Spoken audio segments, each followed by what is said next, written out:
Shalom, shalom à tous mes amis et frères internautes. Par la foi, je vous salue dans le nom de Jésus. C'est vrai qu'il y a des personnes qui me demandent qui est Jésus, qu'est-ce qu'il a fait en réalité pour qu'on parle de lui à travers les siècles. Il y en a qui me disent, oui, on dirait que c'est un personnage célèbre. Et la meilleure question, c'est comment faire pour le connaître. Par rapport à ces questions et plusieurs autres questions, l'Esprit de Dieu m'a mis en cœur de faire une série d'enrichissement vidéo où je propose un coffret, un pack Jésus.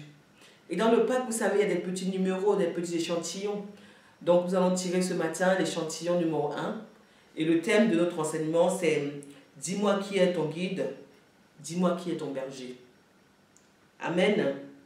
Donc je t'invite à prendre ta Bible. Prends ta Bible dans Jean 10 au verset 11. Je lis la parole du Seigneur. Jésus dit, je suis le bon berger. Le bon berger donne sa vie pour ses brebis. Amen. C'est vrai que quand je dis berger, je parle de brebis, les gens sont choqués. Ils disent, mais de quel droit? Je suis créé à l'image de Dieu, mais de quel droit on me traite de brebis? Je voulais juste te rappeler que Jésus a beaucoup parlé en parabole. Lorsque tu lis le Nouveau Testament, il parle beaucoup en parabole. Et surtout aussi, il a parlé, c'est une image. Donc, vois au-delà. Amen. Vois au-delà. Donc, l'image, c'est le berger. Et tu sais toi-même que les bergers sont souvent habitants en campagne. Et souvent, ils ont des pâturages à l'écart des habitations avec leurs brebis. Et leur but, c'est de protéger leurs brebis pour que le loup ne les ravisse pas. Amen. Donc, Jésus dit, je suis le bon berger. Ça veut dire que il fait une distinction. Il y a des bergers et des bons bergers. Des bergers, ici, au verset 12, qu'il traite de mercenaires. Alléluia, suis mon regard. Des bergers au verset 12 qui traitent de mercenaires, la parole nous dit, mais le mercenaire, qui n'est pas le berger, et à qui n'appartiennent pas les brebis, voit venir le loup, abandonne les brebis et prend la fuite, et le loup les ravit et les disperse. Le mercenaire s'enfuit parce qu'il est mercenaire, et qu'il ne se met point en peine des brebis. Et Jésus précise encore, je suis le bon berger. Je connais mes brebis et elles me connaissent. Alléluia. Alléluia. Dans la vie, il y a des gens qui disent que quand tu leur parles de Jésus, tu leur dis Jésus t'aime. Il dit, loin de moi ces paroles, je suis athée. Qui est athée? Dieu a mis en nous la foi. Mais comme les gens ont peur du surnaturel, ont peur du spirituel, ont peur du lendemain, la peur les tétanise, les paralyse. Ils ont peur de se remettre en question. Ils ont peur de changer les habitudes. Ils ont trop de rituels. Ils ont peur d'être bousculés dans leur retranchement. Alors, comme ils ont le culte du moindre risque, la bonne couverture, je suis athée, je crois en moi-même. Tu crois en toi-même jusque quand tu es malade et que la maladie te montre que tu n'es qu'un être humain, que tu n'es qu'un instrument et que Dieu fait de toi ce qu'il veut, où il veut, quand il veut. Nous avons vu des très très grands sportifs avec un petit truc comme ça et puis voilà. Alléluia. Ce n'était qu'une parenthèse pour dire, Jésus a dit qu'il est le bon berger. Mon frère, ma soeur, si tu as d'autres divinités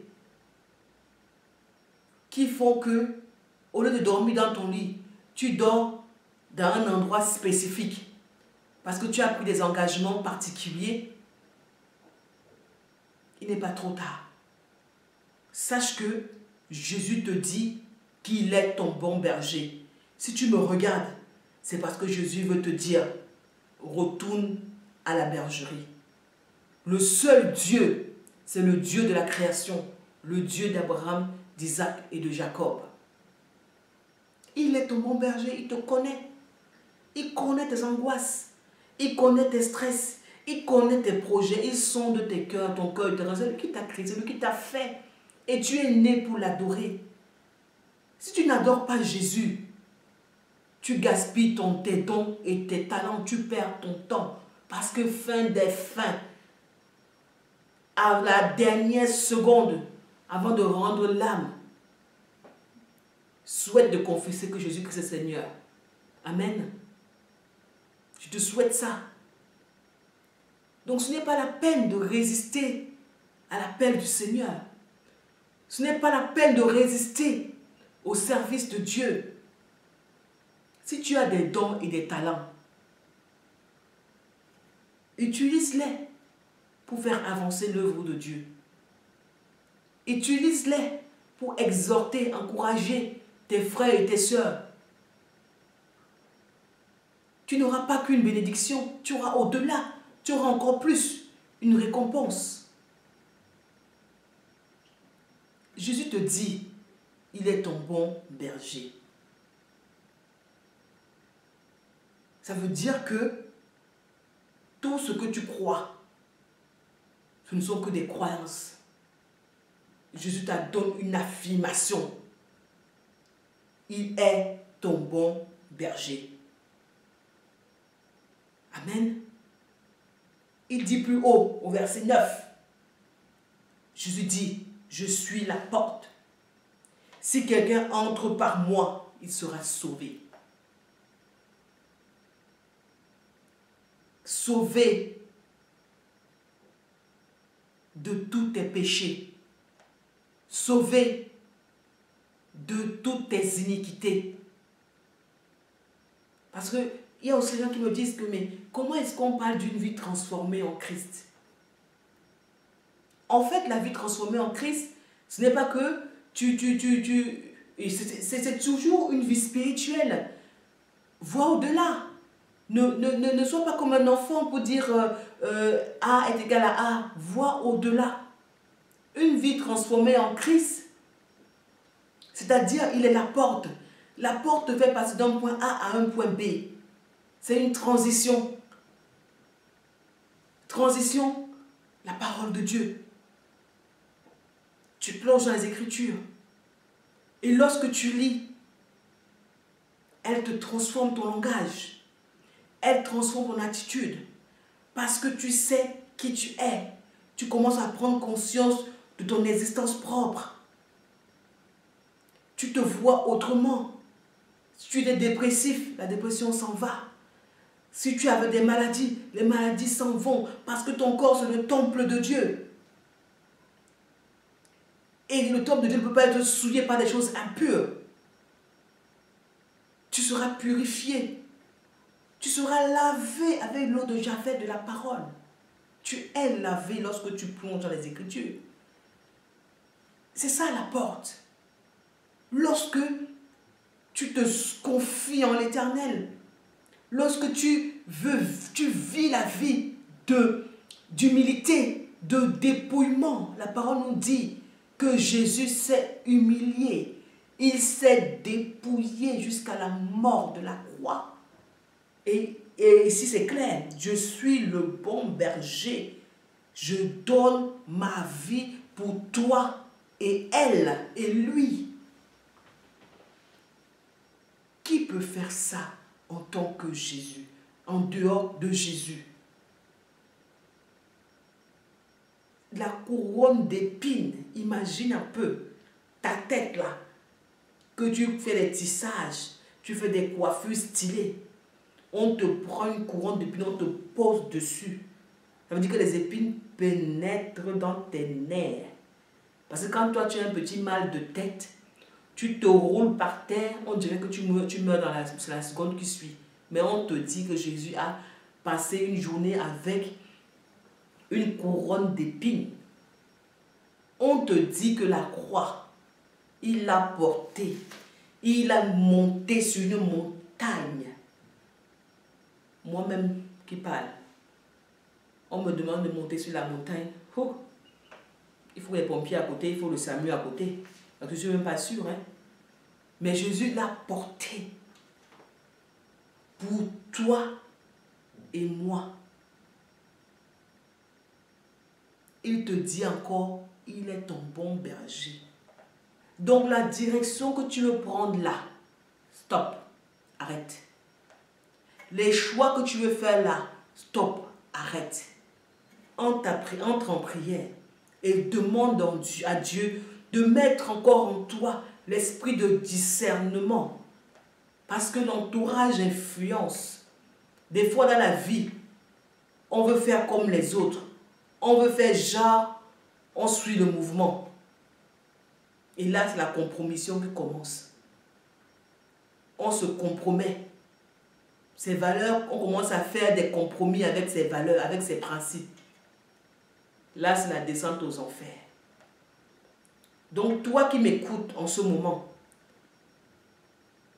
tu as encore une chance de t'arrêter et de revenir sur tes pas. Suivre le bon berger. Alléluia. La parole nous dit que Jésus a d'autres brebis qui ne sont pas dans cette bergerie. Celles-là, il faut qu'il les emmène. Et tu crois que qui va emmener? Jésus va quitter sa royauté pour venir emmener. C'est toi et moi. Nous sommes tous évangélistes.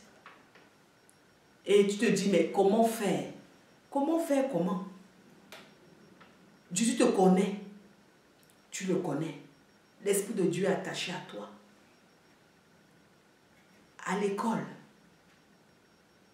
tes amis, ils te racontent qu'ils volent les codes de leurs parents, de leurs cartes bancaires pour faire des achats sur Internet, des petits achats. Comme les parents souvent sont occupés, ils ne se rendent pas compte.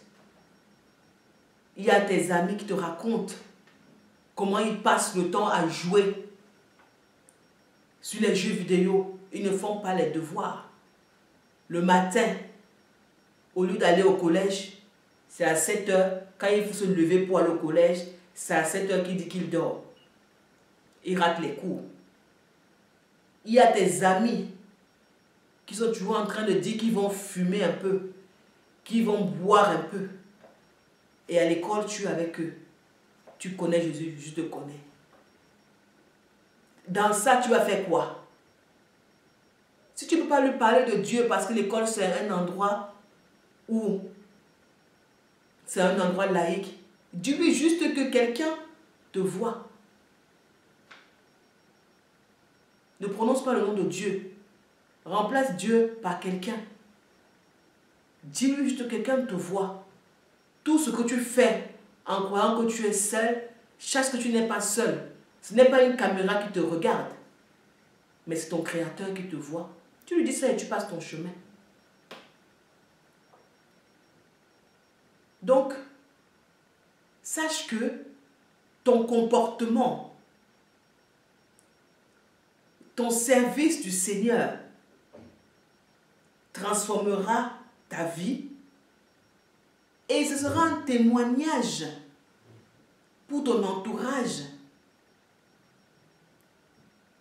Juste ta transformation de vie impactera, influencera ton entourage. Ils se poseront des questions. Je parle de mon cas personnel.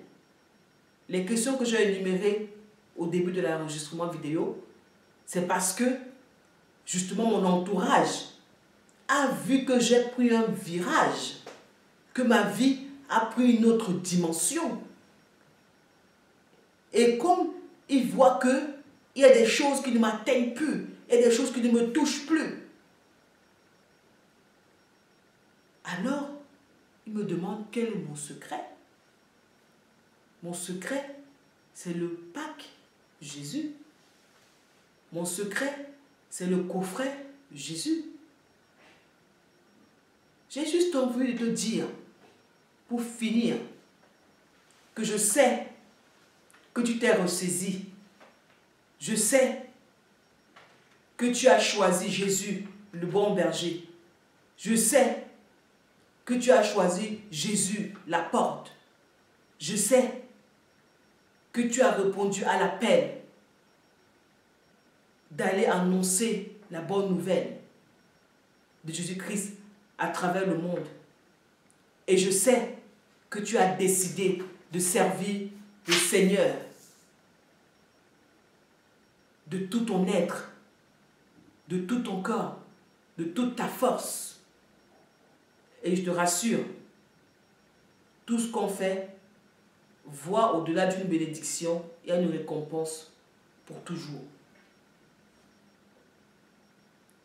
Dieu me récompense. Et cette récompense, je la partage avec toi. Je t'encourage à te lever avec la force que tu as pour lire les Saintes Écritures, pour les appliquer, pour être vraiment le copier-coller de Jésus. Amen. Je te souhaite un bon dimanche. Je te souhaite